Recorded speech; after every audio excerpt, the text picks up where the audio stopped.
باضابطہ شروع کرنے کے لیے میں باہر سے آئے ہوئے مہمان سے آپ کا تعارف کراؤں اور آپ کو ان سے ملاؤں تاکہ ہمارے اس جلسے کی دوسری نشست کا آغاز ایک بڑے عالم دین کی تقریر سے پھر دوبارہ شروع ہو جائے۔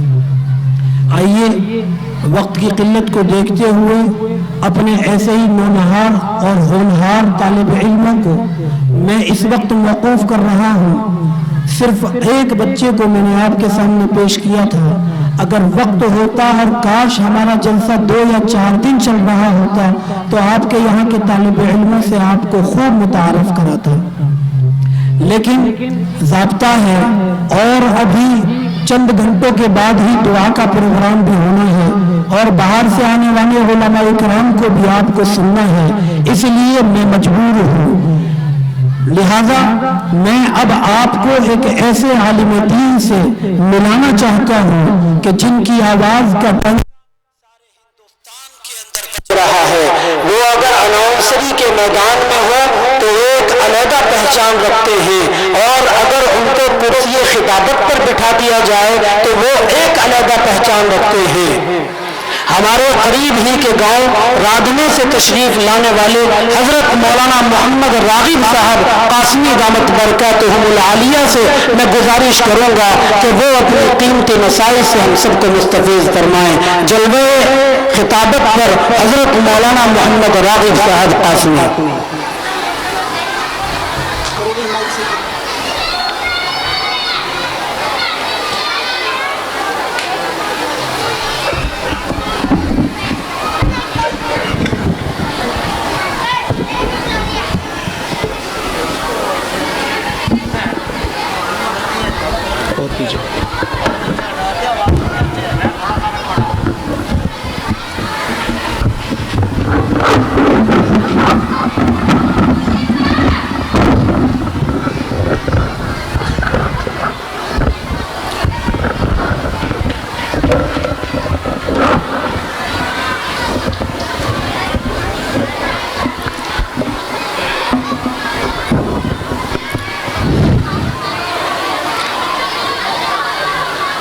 الحمد لله فالحمد لله الذي خلق الموت والحياة ليبلوكم أيكم أحسن عملا فالحمد لله نحمده ونستعينه ونستغفره ونؤمن به ونتوكل عليه ونعوذ بالله من شرور أنفسنا ومن سيئات أعمالنا من يهده الله فلا مضل له ومن يضلله فلا هادي له ونشهد أن لا إله إلا الله وحده لا شريك له ونشهد أن سيدنا وسندنا وحبيبنا وشفيعنا وأولانا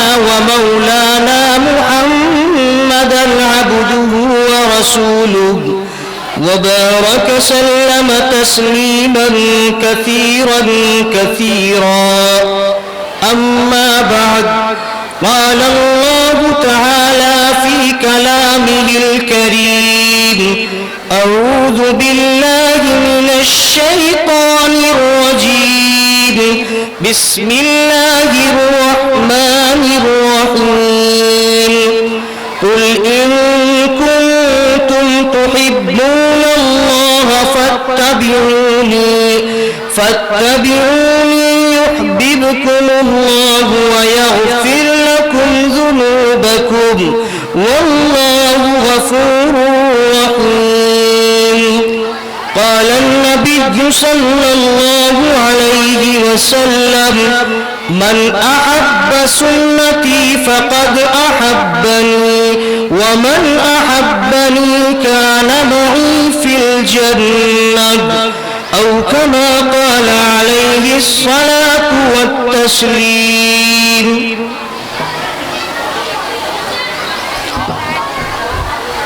صدر محترم برسر اسٹیج تشریف فرما معزز علماء کرام قابل قدر شخصیات، بزرگوں اور دینی بھائیوں،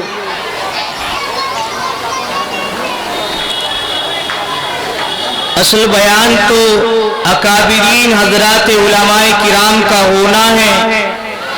مجھے تو کچھ ایسا سمجھیے کہ ایک ماں ہوتی ہے، اپنے بچے کو نہلاتی ہے، دھلاتی ہے، اچھا سا جوڑا اس کو اس سے آراستہ کرتی ہے، لیکن آخر میں اس کے رخسار پر، اس کے گال پر ایک چھوٹا سا سیاہی کا دھبا بھی لگا دیتی ہے تاکہ میرے بچے کو کسی کی نظر بد نہ لگ جائے۔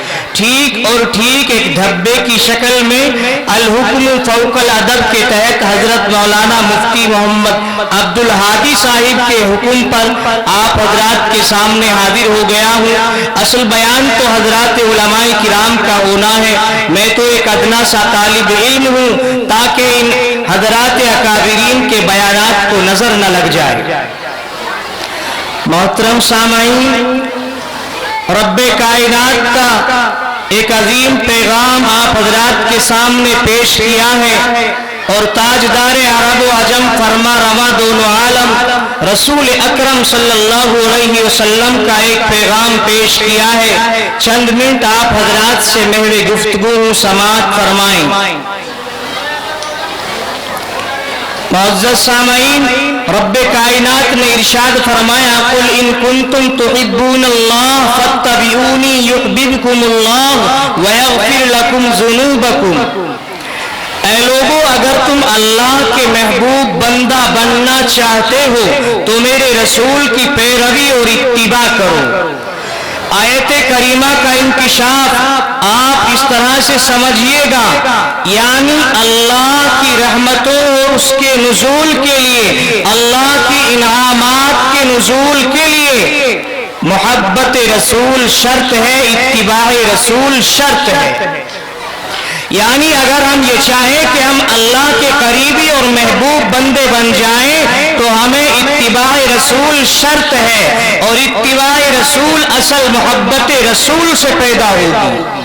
بات کو ہلکا کرو، یعنی اگر ہم یہ چاہیں کہ ہم اللہ کے قریبی اور محبوب بندے بن جائیں تو ہمیں رسول اکرم صلی اللہ علیہ وسلم کی پیروی اور آپ کے طریقے کو اپنانا ضروری ہوگا، اور رسول اکرم علیہ السلام کا طریقہ ہمارے لیے محبت سے پیدا ہوگا، یعنی رسول کی محبت ہمارے قلب کے اندر اگر پیوستہ ہوگی تو اتباع کا کرنا آسان ہوتا ہے۔ انسان کو جس سے محبت ہوتی ہے، انسان اس کے نقش قدم تو کیا، اس کے اشارات پر چلنا شروع کر دیتا ہے۔ آقا مدنی صلی اللہ علیہ وسلم کے سامنے ایک موقع پر فاروق اعظم رضی اللہ تعالی عنہ ارشاد فرماتے ہیں، جذبات میں آ کر رسول اکرم علیہ السلام سے فرمایا، یا رسول اللہ، مجھے ساری دنیا میں اپنی ذات کے علاوہ، یعنی اپنے آپ کے علاوہ ساری دنیا کے مقابلے میں مجھے آپ زیادہ محبوب اور پسند ہیں۔ جناب رسول اللہ صلی اللہ علیہ وسلم نے ارشاد فرمایا، اے عمر ہوش میں آؤ، ابھی تمہارا ایمان مکمل نہیں ہے۔ فاروق اعظم رضی اللہ تعالی عنہ ذرا ہوش میں آتے ہیں اور فرماتے ہیں کہ میں کیا کہہ بیٹھا۔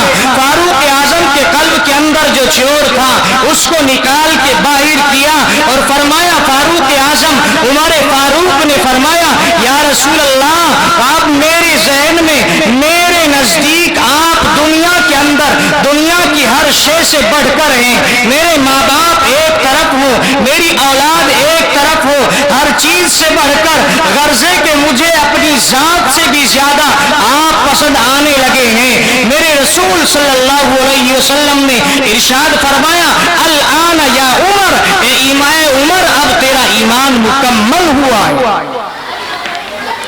یہی تو وجہ ہے کہ اللہ پاک نے رب کائنات میں صحابہ کرام کے درجے کو، ان کے مرتبے کو اس قدر بڑھایا ہے۔ یہی تو وجہ ہے کہ فاروق اعظم نے اپنا جذبہ ایمانی پیغمبر کے سامنے پیش کیا ہے۔ ایک موقع پر رسول اکرم صلی اللہ علیہ وسلم آپ حضرت عمر کے ہمراہ، آپ عمر کو ساتھ لے کر مسجد حرام کا طواف کر رہے ہیں، کعبۃ اللہ کا طواف کر رہے رسول اکرم صلی اللہ علیہ وسلم نے ایک جگہ عمر کو ایسی دکھائی جو بڑی انوکھی اور عجیب جگہ ہے. آپ لوگ حج کے لیے گئے ہوں, عمرے کے لیے تشریف لے گئے ہوں, آپ نے دیکھا ہوگا ایک جگہ مسجد حرام کے نزدیک, کعبۃ اللہ کے نزدیک مقام ابراہیم ہے.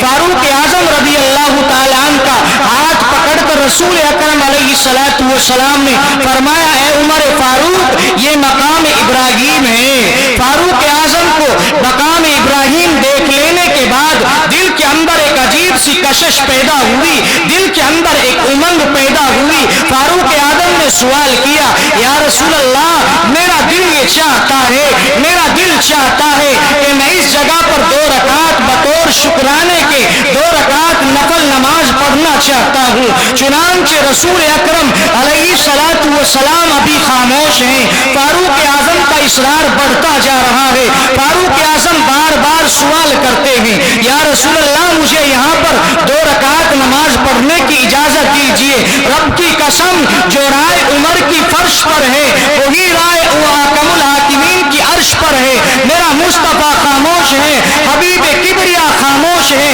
رب کائنات نے, آسمان اور زمین کے پیدا کرنے والے نے اس منظر کو دیکھا.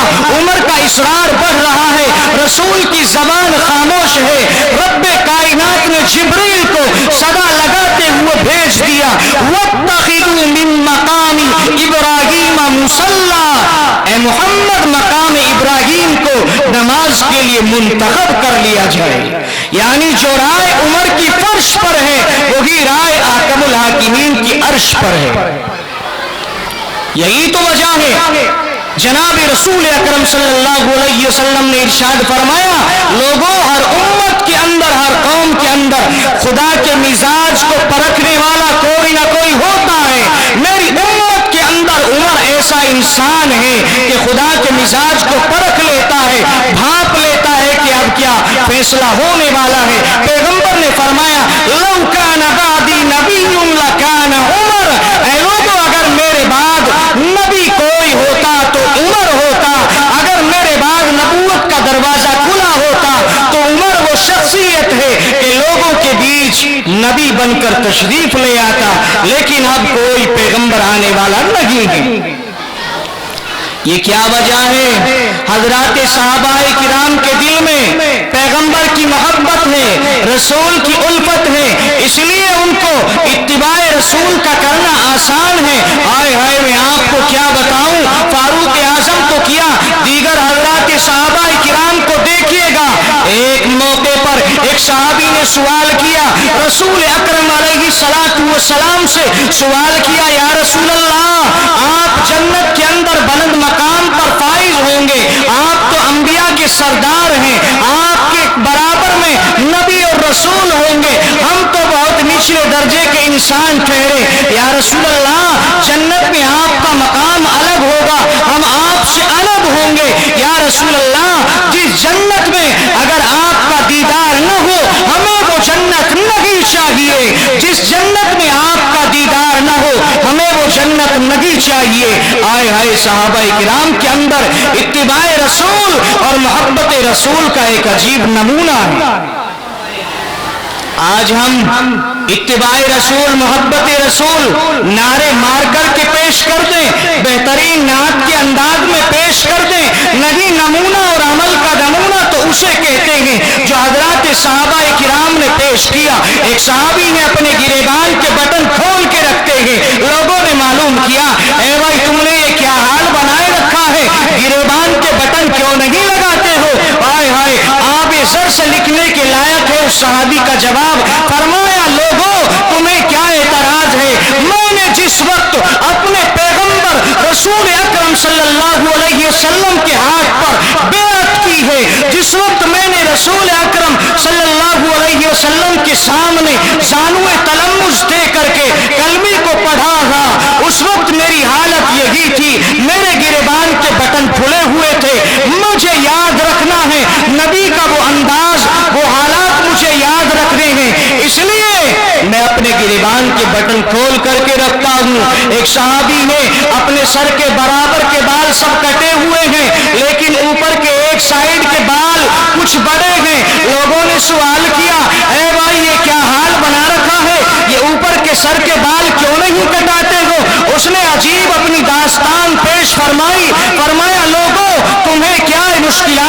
سامنا ہے، میں نے اپنے حبیب علیہ السلام کے ہاتھ پر جس وقت بیعت کی ہے اس وقت پیغمبر نے میرے سر پر اپنا ہاتھ رکھا تھا، میرے رسول کے ہاتھ کے نیچے جتنے بال آئے ہیں میں نہیں چاہتا کہ زندگی بھر ان بالوں کو کٹواؤں تاکہ میرے رسول کی محبت اور عقیدت و احترام میرے دل کے اندر جاگا رہے۔ صحابہ کرام ہی کے اندر نہیں بلکہ عورتیں بھی کہیں پیچھے نہیں ہیں، حضرات صحابیات بھی کہیں پیچھے نہیں ہیں، عملی جامہ پہنانے میں، ایک نمونہ امت کے سامنے پیش کرنے میں خواتین اور مستورات بھی پیچھے نہیں ہیں۔ چنانچہ ایک موقع پر حضرت خنسہ رضی اللہ تعالی عنہا احد کے موقع پر جب پیغمبر علیہ السلام کے بارے میں شیطان نے اس بات کو بلند کر دیا کہ نعوذ باللہ محمد تو شہید ہو گئے ہیں، چنانچہ صحابہ میں ایک عجیب طرح کی کھلبلی مچی ہوئی ہے۔ مدینے کے اندر جب یہ خبر پہنچی ہے کہ نبی کا نعوذ باللہ انتقال ہو گیا ہے، ایک صحابیہ جس کا نام حضرت خنسہ ہے، آئے ہائے ایک عجیب مثال پیش کرتی ہیں۔ میری مائیں بہنیں یہاں پر تشریف فرما ہے، توجہ رہے توجہ رہے، اہل علم تشریف فرما ہے، ان کے حوالے سے اس بات کو باور کرا رہا ہوں۔ حضرت خنسہ کو جب یہ خبر ملی کہ نعوذ باللہ جناب رسول اکرم علیہ السلام شہید ہو گئے ہیں، آپ اپنے بیبانہ انداز میں بیتابانہ انداز میں حضرت خنسہ احد کی طرف نکلی ہیں، لوگوں کو واپس آتا ہوا دیکھا ہے، جو بھی آتا ہے اس سے معلوم کرتی ہیں، بتاؤ محمد کا حال کیسا ہے، میرے مصطفیٰ کا حال کیسا ہے؟ لوگوں نے بتلایا کہ تمہارا بھائی احد کے میدان میں شہید ہو گیا ہے۔ حضرت خنسہ نے فرمایا میں بھائی کو نہیں معلوم کر رہی ہوں، مجھے بتاؤ میرے رسول کا حال کیا ہے۔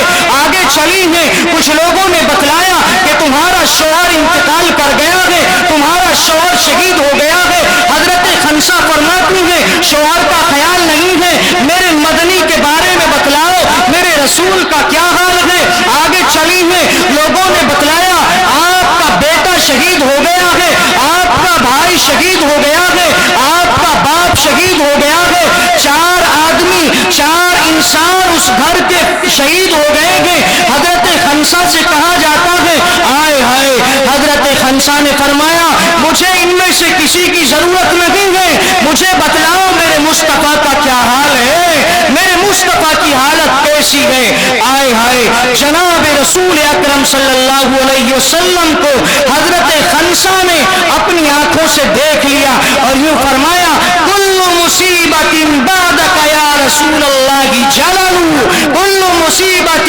بعدک یا رسول اللہ جلل، اے اللہ کے نبی آپ کو دیکھ لینے کے بعد ہر مصیبت آسان ہے۔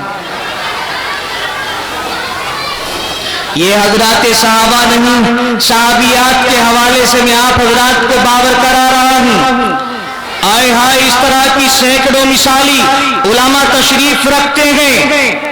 حضرت ام حبیبہ رضی اللہ تعالی عنہا ام المؤمنین ہیں، نبی پاک علیہ السلام کی زوجہ محترمہ ہیں، آپ کی بیوی ہیں، چنانچہ ان کا باپ ابو سفیان ابھی ایمان نہیں لایا ہے، مکہ المکرمہ سے چل کر مدینہ المنورہ جاتا ہے، حدیبیہ کے معاہدے کی تجدید کے سلسلے میں اس طرف جانا نہیں چاہتا۔ ابو سفیان گھر پہنچا ہے، میں کہہ رہا تھا کہ عورتوں نے کس طرح سے اپنی جابازی اور محبت رسول کا پیغام لوگوں کے سامنے پیش کیا ہے۔ ابو سفیان کی بیٹی ہے حضرت ام حبیبہ، ہماری تمہاری ماں ہے، یعنی نبی کی بیوی ہے۔ چنانچہ گھر پہنچتا ہے ابو سفیان، حضرت ام حبیبہ رضی اللہ تعالی عنہا اپنے باپ ابو سفیان کو دیکھتے ہی پیغمبر صلی اللہ علیہ وسلم کا جو بستر بچھا ہوا ہے گھر کے اندر اس کو سمیٹ دیتی ہیں۔ باپ کو یہ بات گراں گزرتی ہے۔ ابو سفیان کہتا ہے بیٹی تم نے یہ کیا کیا، میں تو تمہارا باپ ہوں، میرے ساتھ یہ ناجائز، میرے ساتھ یہ ناشائستہ حالت کیسی ہے، تمہیں تو مجھے دیکھنے کے بعد میں بستر کو بچھا دینا چاہیے تھا، میرے اکرام میں کھڑے ہو جانا چاہیے تھا۔ آئے ہائے، ام حبیبہ قربان چاہیے ہماری ماں حضرت ام حبیبہ رضی اللہ تعالی عنہا پر ام حبیبہ کا جواب آب زر سے لکھنے کے لائق ہے۔ ام حبیبہ نے فرمایا انما المشرکون نجس، اے ابا جان آپ بے شک میرے باپ ہیں، لیکن آپ ابھی ایمانی جذبے سے متاثر نہیں ہوئے ہیں، آپ نے ایمان اور سلامتی کو نہیں اپنایا ہے، آپ مشرک ہیں، اور مشرک نجس اور ناپاک ہوا کرتا ہے۔ میرے سرکار کے بستر پر مشرک کو بیٹھنے کی اجازت نہیں ہے۔ یہ حضرات صحابیات کے حالات ہیں، کس طرح سے انہوں نے محبت رسول اور عقیدت رسول کا پیغام امت کے سامنے پیش کیا ہے۔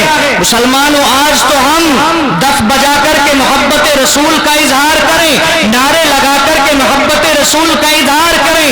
یاد رکھو یہ بات، سبھی حضرات یاد رکھیں، انسان کو محبت اگر کسی سے ہوتی ہے تو 4 چیزوں کی وجہ سے ہوتی ہے۔ کتنی چیز بھائی؟ 4 چیز۔ زیادہ وقت نہیں لوں گا، آپ حضرات توجہ رہے، علماء کے حوالے سے اس بات کو بیان کروں۔ 4 چیزوں کی وجہ سے انسان کو کسی سے محبت ہوا کرتی ہے۔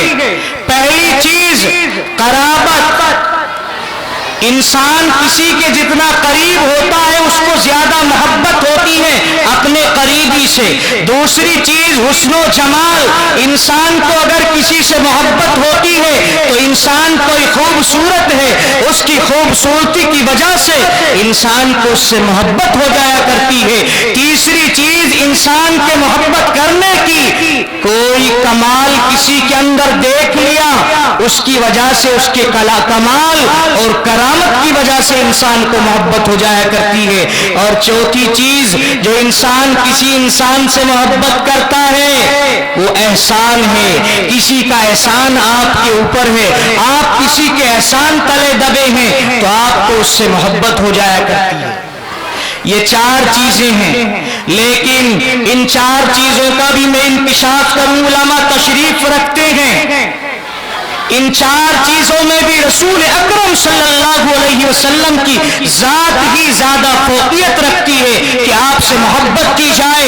پہلی چیز قربت، انسان باپ ہے، اس کی اولاد ہے، اولاد سے اسے محبت ہے، اس معنی پر محبت ہے کہ اس کا نطفہ ہے، اس کی اولاد ہے، اولاد کو اپنے باپ سے زیادہ محبت ہے، اس معنی کر کے اس کا باپ ہے، اس کا خون اور اس کی اولاد کا خون رگوں میں ایک جیسا دوڑ رہا ہے، اس معنی پر محبت ہے۔ آؤ اگر اس بات کو دیکھنا ہے تو دیکھیے تاجدار عرب و عجم رسول اکرم صلی اللہ علیہ وسلم کی ذات بابرکت کو قرآن کریم کہتا ہے، رب کہتا ہے اے لوگوں اگر تمہیں قرابت داری دیکھنی ہے تو آؤ اٹھاؤ قرآن کریم کو، النبی اولا بالمؤمنین من انفسهم وازواجهم امہاتهم۔ اے لوگوں اگر تمہیں قرابت داری کا خیال کرنا ہے تو نبی اپنے تمام امتیوں سے، نبی اپنی تمام امت سے اتنا قریب ہے جس طرح سے انسان اپنے شہ رگ سے بھی زیادہ قریب۔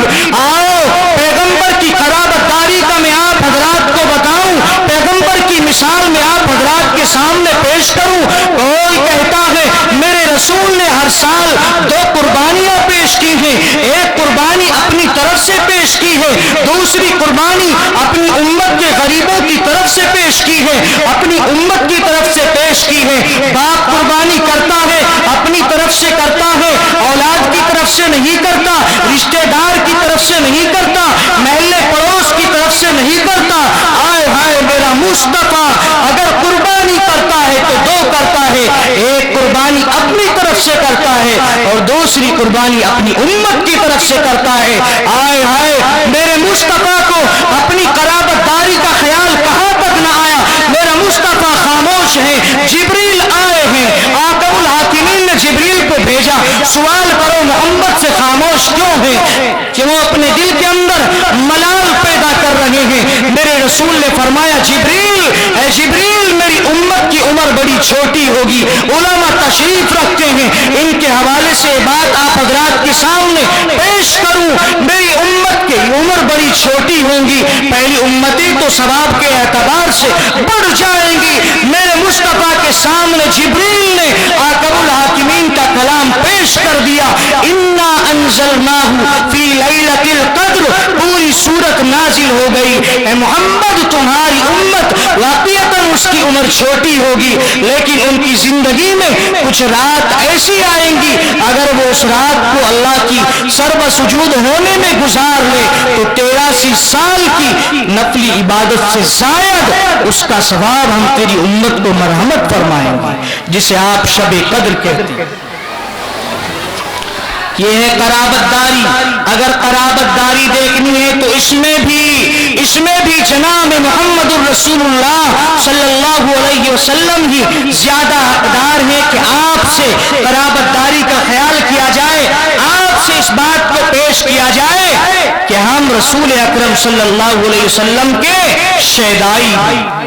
دوسری چیز انسان کسی سے محبت کرتا ہے تو وہ حسن و جمال ہے، وہ حسن و جمال اور خوبصورتی کی وجہ سے انسان کسی سے محبت کرتا ہے۔ آئیے اس خوبصورتی کو بھی دیکھیے گا۔ ماں عائشہ صدیقہ رضی اللہ تعالی عنہا ارشاد فرماتی ہیں، اے لوگوں میرے چاند کو دیکھو۔ ماں عائشہ فرماتی ہیں ایک موقع پر حضرت عائشہ صدیقہ رضی اللہ تعالی عنہا حضرت حفصہ بنت رواحہ سے ایک سوئی ادھار مانگ کر کے لائی ہیں۔ آقا علیہ السلام کے پیراہن کو سلائی کرنے کے لیے وہ سوئی اما عائشہ صدیقہ رضی اللہ تعالی عنہا کے ہاتھ سے کمرے کے اندر گر جاتی ہے، نہیں مل رہی ہے۔ اما عائشہ پریشان ہے۔ میرے آقا جناب رسول اللہ صلی اللہ علیہ وسلم تشریف لائے ہیں حجرہ مبارکہ کے اندر، آپ کے اس کمرے کے اندر آپ کی شعاؤں سے اجالا ہوا ہے اور مسکراتے ہوئے حضرت صدیقہ رضی اللہ تعالی عنہا نے اس سوئی کو پا لیا ہے۔ اگر خوبصورتی دیکھنی ہے تو جناب رسول اکرم صلی اللہ علیہ وسلم کے چہرہ انور کو دیکھیے گا۔ حضرت جابر بن عبداللہ رضی اللہ تعالی عنہ ایک موقع پر پیغمبر علیہ السلام تشریف فرما ہے۔ آپ کبھی حضرت جابر کبھی نبی کے چہرے کو دیکھتے ہیں، اوپر چاندنی کا چاند نکلا ہوا ہے۔ حضرت جابر کبھی اس چاند کی طرف دیکھتے ہیں، کبھی میرے رسول کے چہرے کو دیکھتے ہیں۔ خدا کی قسم حضرت جابر رضی اللہ تعالی عنہ یہی فیصلہ فرماتے ہیں کہ میرے مدنی کا چہرہ چودھویں کے چاند سے بھی زیادہ روشن اور متبرک ہے۔ میں یہ کہہ رہا تھا عزیزوں، اگر کسی کو محبت خوبصورتی کی بنا پر ہے تو اس میں بھی میرا مصطفیٰ ہی زیادہ لائق ہے کہ آپ سے محبت کی جائے۔ تیسری چیز انسان کو کسی سے محبت ہوتی ہے تو انسان کو اس کے کمال اور اس کی کرامت کی وجہ سے، انسان کو اگر کسی سے محبت ہے تو اس کی کرامت اور اس کے کمالات کی وجہ سے محبت ہوتی ہے۔ میں آپ کو آپ کے کمالات کا، میرے مدنی کے کمالات کا مشاہدہ کیجئے گا۔ میرے مدنی خندق کے موقع پر حضرت جابر رضی اللہ تعالی عنہ دوڑے ہوئے آئے ہیں، پیغمبر علیہ السلام کی تکلیف کو محسوس کیا، آپ کی بھوک اور تڑپ کو محسوس کیا ہے۔ حضرت جابر اپنے گھر گئے ہیں اور اپنی بیوی سے کہا کہ گھر میں کچھ کھانے کو ہے۔ بیوی نے بتایا کہ تھوڑا سا آٹا ہے، ایک بکری کا بچہ ہے۔ جابر نے اس کو ذبح کیا ہے اور کچھ کھانا تیار کر کے تقریباً 4-5 آدمیوں کا کھانا تیار ہو گیا۔ جابر آئے ہیں اور پیغمبر کے کان میں آہستہ سے آ کر کہا ہے، یا رسول اللہ آپ کی میرے گھر دعوت ہے، آپ تشریف لے چلیے گا اور چند حضرات کو 2-4 آدمیوں کو اپنے ہمراہ لے چلیے گا، آپ کی بے باتی مجھ سے دیکھی نہیں جاتی۔ جابر رضی اللہ تعالیٰ آہستہ سے جناب رسول اکرم صلی اللہ علیہ وسلم کے سامنے اس بات کو پیش کر رہے ہیں۔ چنانچہ میرے مصطفیٰ نے فرمایا آپ کے کمال کو دیکھیے گا، توجہ رہے، زیادہ دیر آپ کے بیچ حائل نہیں ہوں۔ میرے مصطفیٰ نے اپنے ایک ساتھی سے اعلان کرایا کہ لوگوں جاؤ اعلان کر دو جابر کے گھر دعوت ہے، 1000 افراد ہیں، 1000 آدمی ہیں۔ جابر کے پیروں تلے سے زمین کھسک گے. محمد اعلان کراتے ہیں کہ لوگوں چلو جابر کے گھر چلو, چلو اس کے گھر چلو, کھانے کی دعوت ہے. جابر پریشان, کھانا چند آدمیوں کا ہے. پیغمبر نے سارے قافلے کے اندر اعلان کرا دیا ہے.